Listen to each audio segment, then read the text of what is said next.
Welcome back to the Travel Agency in a Year podcast. My name is Rachel Kay, your host, and we are doing 365 episodes for travel advisors who want to become the CEO of their business. Who am I? Great question. I'm a travel agency owner. Why am I doing this podcast? I don't know, honestly. I'm loving it, but also I'm like, why did I commit to this at the same time? I don't know, man. Ooh, we are day 34. I think I said day 33. It's fine. We are day 34. Come at me in the comments and be like, you said the wrong word. Yeah, mistakes happen. Get over it. All right. This episode is all about like, what if you want to do groups and you don't want to do weddings? Like the mice, the meetings, incentives, corporate events stuff. How do you do that? How do you do that? Great question. You have to network. You better work. Sorry, that sound just came into my head. You have to network. You could do it online. You could do it in person. It's more, I don't know. I feel like it might go better in person at first. I'm a big fan of networking in person because I like to meet people and I like to be like, nice to meet you. Let me shake your hand. And then I low key judge their handshake. When I'm like, limp. No, I'm kidding. I'm not kidding. Um, but you can do it either way. You've got to network though. Where do you start networking? You can do the BNIs, you can do the local chamber. There are other ways to network that's really going to help you get your ICA for small business owners. And that is not just the chambers, not just the BNIs, but also maybe consider volunteering with an organization that you really like to support. It could be your church, it could be, I don't know, booster club. I don't maybe you have children so you could serve on PTA or help the PTA with something. Where else could you go? You love animals, volunteer in an animal shelter possibly. Maybe you're an environmentalist, so you go decide to volunteer to clean up. Maybe you really enjoy your fitness and your heart health, so you do walk with a doc. Just saying, there's all these opportunities. Any other organization that could be aligned with you, your hobbies, and your values, because you will find other entrepreneurs that do the same thing, and you might be able to network there. And because they can tell, please don't fake it. They can tell that you are just as passionate about whatever it is that you're doing, whatever group you're joining.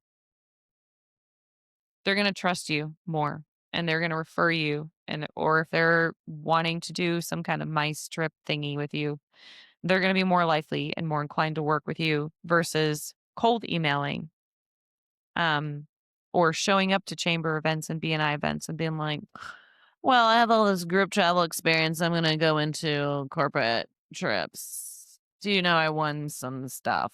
I've done a lot of this stuff before. Like they don't care about that. So that's not a good way to market for corporate incentive micey stuff. And worst case scenario, even if you all right, first of all, you got to be doing the volunteering and joining these organizations because you are actually passionate about it. Because I know I've got in my brain some people, if they go volunteer to do something, they're like, meh, I don't really care about this, but maybe I'll get some business from it. Like, you cannot have that mentality. No, no, no, no, no. And if you go into it with that mentality, you're not going to meet these people on the first try. Like the first time you volunteer or the first 10 times, this is like a longer term, like 6 to 12 months of showing up regularly at your church or at the organization meetings and like donating and your time or your money. whatever you can before they're really going to trust you. Because so many people go that route of like, well, if I just show up and pretend I care, then I'll get business. But people pick up on that. Anyway, I felt like I had more notes for this episode. So, what are some things that you are passionate about? And there are tons of organizations that are like free to volunteer with. You don't have to pay to join the membership necessarily right away, but you can sign up to volunteer. You could, I'm sure there's things at the library if you love reading. I'm sure there's so many things at your public library. Go get a library card, people. Do it. The resources, astounding what they can do for you. Um, but what are you passionate about and how can you get involved in your local community? And that's when you might like we've got organizations where I'm at where it's like a bunch of women who pay for like some kind of membership thing and they do some charity work. And then there's some who are specifically in their own specific church. They get together. There's like knitting and quilting. I can't knit or quilt, neither nor. I probably could knit, but I crocheted years ago and I don't do it anymore. Um, there's like bake sales.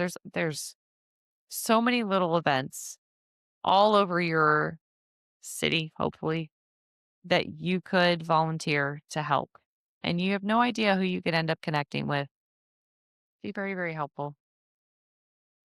And it'd really get people to it's kind of like showing up on social media. It's like you have to show up on social media, whatever platform, 3 times a day or whatever the algorithm decides this week. But it is a thing. Like, if you just go to church once and you're like, "No one wants to talk to me," and you never come back, they're not gonna remember you. But if you're there every single week, then people are like, "I know that face. They always sit over here, whatever, and, oh, they're at this event, and, oh, they're at this event." Then they're gonna be like, "Well, who are you?" Finally. It's not gonna be overnight, but it can really, really help you. And it could even be like Pilates classes, yoga classes, like literally anything that you enjoy doing and you have the capacity and the like financial capability of doing, go out and do it and talk to the people you're doing it with. Okay? It's not that hard. But don't just straight up be like, "Oh, I'm a travel agent." At the same time, if they ask you what you do, great. You can bring it up and then they'll be like, "Well, that's a weird job because whenever it is brought up for me, everyone's always like, "Well, that's really weird." I'm like, "Yeah, so am I. This is why I do this for a living." Um, but get to know them too.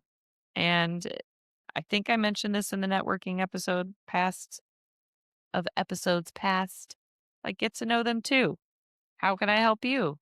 Even on a personal level, like, what can I do to help you? Are you doing okay? Do you need a ride home? Be charitable, people. All right. So that is this quickie Magoo day 34 because I added an extra episode in today at the last second. Networking for small business owners. Like, if you want to get more small business owners, just we are all inundated with a lot of fakies, spam body accounts. Don't be like that, honestly, if you're doing it in your local community. And if you wanna get into mice and stuff, also, the owner may not be the one that you need to talk to. There is always a gatekeeper. If you are doing cold outreach, you can't just go directly to the owner unless you know the owner. And then the owner will still gatekeep you and be like, "Let me put you in touch with Tanya, my assistant, and you guys can set up a meeting, and then she'll let me know because I don't have time for this right now." So, you're still gonna be funneled back to the gatekeeper. What is the gatekeeper? Great question. You ever watch Ghostbusters? What is it? The first Ghostbusters? It is, I believe Rick Moranis is the I don't even remember. Anyway, it's the person that like bars you from meeting with the person in charge that's going to make the decisions. This can be like their personal assistant. It could be their office manager. It really just depends on how the organization is structured. Um, and if you are to propose this idea, you need to come with facts and figures. You can't just be like, well, it'd be really fun, don't you think? Also, I need business. Like, no.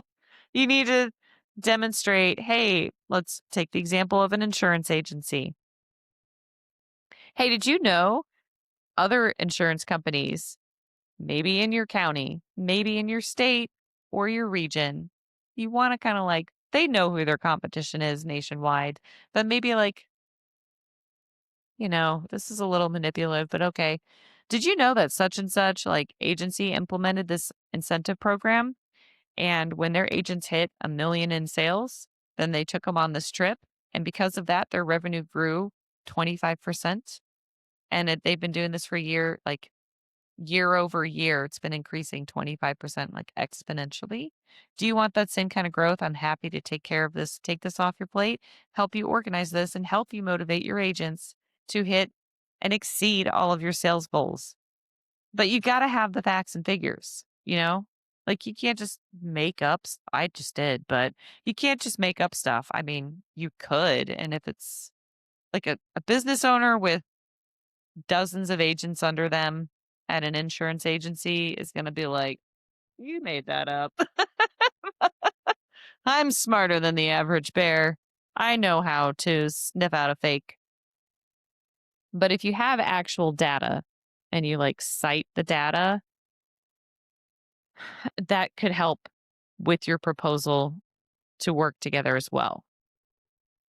And you can set like it's only going to cost you this much money, but if your current revenue, like you can do research on some of these companies, maybe not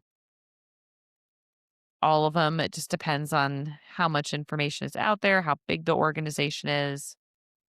But you could say like this would cost you XYZ dollars, but think about how much more revenue it's going to bring in for the next year or for this year and into next year. But you got to have those facts and figures because that's the value that the business owner is looking for. Is it going to bring them more sales? Because like every business owner is in it to make money. We are not charities cases, okay? Or charities. Is it going to, what's the odds that it's going to bring in more sales revenue or more revenue overall? And is it going to keep their current employees? Is it going to, because we've talked about client retention, employee retention is just as imperative in business. You can't constantly hire and retrain people over and over and over again.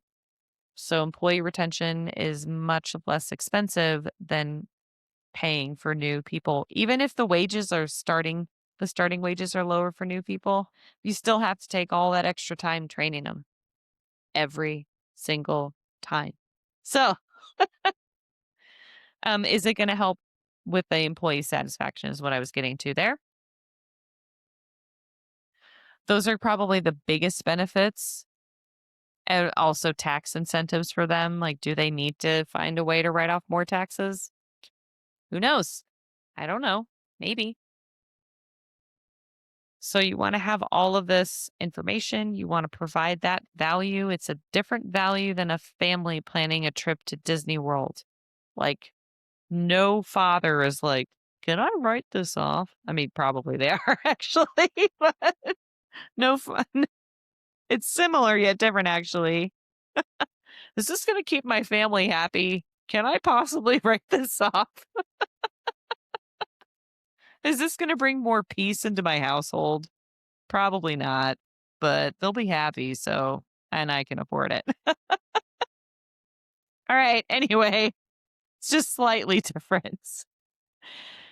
Okay. That is kind of like the networking. If you want to get into mice, how to approach business owners and you need to find a gatekeeper, if you are a student of mine, come to our live Q&As. If you're in any of the classes, most of you should be getting email reminders every Monday for every course that you're in or Sunday. That's like, hey, we got the live Q&A on Mondays. You're welcome to join and ask more questions about this. Happy to chat. I'm just kind of, I don't know, I feel a little ornery today. So, oof, my neck. Okay. All right. Share this with an advisor. If you like this episode, subscribe, all the fun things. I hate having to say this stuff. If you want to check out other resources, head over to elevatewithrachelk.com. And if you want to find me on any other socials, my handle is at Elevate with Rachel K, everywhere but Meta. We're not going to talk about Zuckerberg. All right. Have a good day, everybody.